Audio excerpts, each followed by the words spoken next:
গানের সুরে সুরে সমস্ত ক্লান্তি ভুলে গ্রামের মেঠোপথ ধরে মাইলের পর মাইল হেঁটে নতুন বউকে নিয়ে যেতেন শ্বশুরবাড়ি।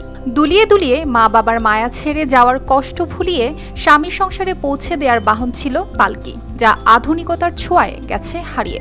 এখন আর তেমন দেখা মেলে না প্রাচীন ঐতিহ্যবাহী এ বাহনের। বংশানুক্রমে পেশা পালকি বাহক বা বেয়ারা হলেও আধুনিক যুগে এসে এই বাহনের বিলুপ্তির ফলে তা হয়েছে শখে রূপান্তর। এবার সেই পালকির দেখা মিলল গ্রামীণ জনপদ চট্টগ্রামের সন্দ্বীপে। মাছও সাইকেল হয়ে যাব 6 মাসে 28-10 হয়ে যাব, ঠিক নাই এটা চলে।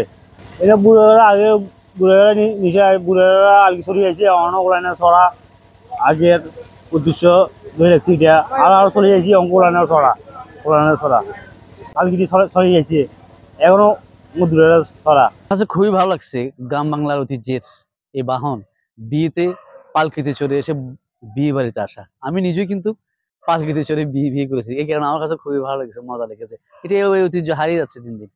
পালকির আবার দেখা পেলাম, সেটা আসলে আমরা যখন ছোট ছিলাম তখন যে পালকির যে একটা আনন্দঘন বিভিন্ন গীত বলেন গান বলেন আমরা শুনতাম, কিন্তু এখন সেটা শোনা যাচ্ছে না, কিন্তু এখনো পালকি আছে কিছু কিছু জায়গায়, সেটা দেখে ভালো লাগলো। বাপদাদার ঐতিহ্য যা হারিয়ে গেছে আধুনিক যানবাহনের ভিড়ে, তা স্মৃতিচারণে এবং নিজেদের বিয়েকে স্মরণীয় রাখতেই পালকিতে করে কনেকে ঘরে নিয়ে আসলেন বর। পালকিতে বসার পর আসলে অনুভূতিটা অন্যরকম, এটা বলে বোঝানো যাবে না, এটা প্রায় বিলুপ্ত একটা যানবাহন। আমি চাচ্ছিলাম যে আমাদের বাপ দাদাদের যে একটা ঐতিহ্য, আমাদের সন্দীপের যে একটা ঐতিহ্য, এই ঐতিহ্য আমাদের মাধ্যমে আমাদের নতুন যে প্রজন্ম আছে, প্রজন্মের মাধ্যমে আবার ফুটে উঠুক, আবার পরিচিত হোক। আলপথে বরকনে পালকি চড়ে উভয়ের শ্বশুর বাড়িতে আসা যাওয়ার আনন্দ ঘন একটা দারুণ সময় এখনো মাঝে মাঝে দেখা মেলে সন্দ্বীপের পিচ ঢালা সড়কেও।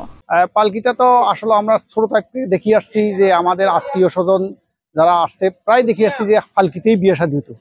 তো আমার নিজের বিয়ে করতে গেছি, আমি পালকিতে করে গেছি, এবং আমার পরামর্শ হলো যে পালকিতে করে বিয়ে শাদী হোক, এটা হলে ভালো হবে। এই ঐতিহ্য ধরে রাখা আমাদের প্রত্যেকের কর্তব্য, কারণ পালকিটা উঠে গেছে, গাড়ি তো অলরেডি আছে, আমরা সবসময় চলতে পারবো। আজ রাজাদের রাজত্ব নেই, নেই জমিদারের জমিদারিও।